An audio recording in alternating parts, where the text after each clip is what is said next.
আজি মই আপোনালোকক দেখুৱাম ইউটিউব আৰু ফেচবুক ইনষ্টাগ্ৰামৰ ভিডিঅ' কেনেকৈ ডাউনলোড কৰিব পাৰি। প্ৰথমতে যাব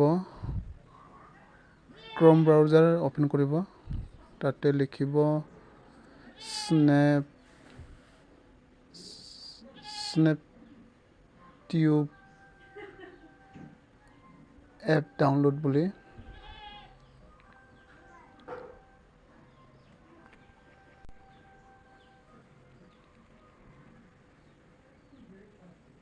ডাউনলোড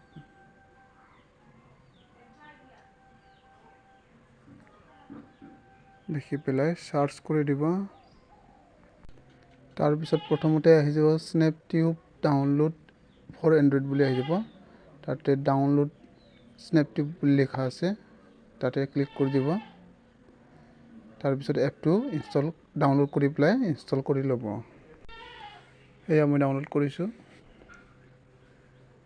ডাউনলোড হৈ আছে।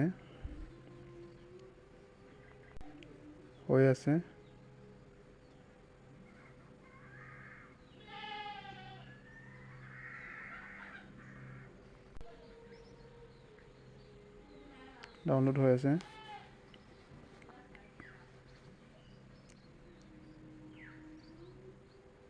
ডাউনলোড হৈ গ'ল। এই ওপেন বুলি লিখা আছে, তাতে অপেন কৰি ইনষ্টল কৰি ল'ব এপটো। তাৰপিছতে আপোনালোকে ইউটিউব, ফেচবুক, ইনষ্টাগ্ৰামৰ ভিডিঅ' ডাউনলোড কৰিব পাৰিব। যদিহে ভিডিঅ'টো ভাল লাগিছে, লাইক আৰু কমেণ্ট শ্বেয়াৰ কৰিব নাপাহৰিব, লগতে চেনেলটো ছাবস্ক্ৰাইব কৰি দিব।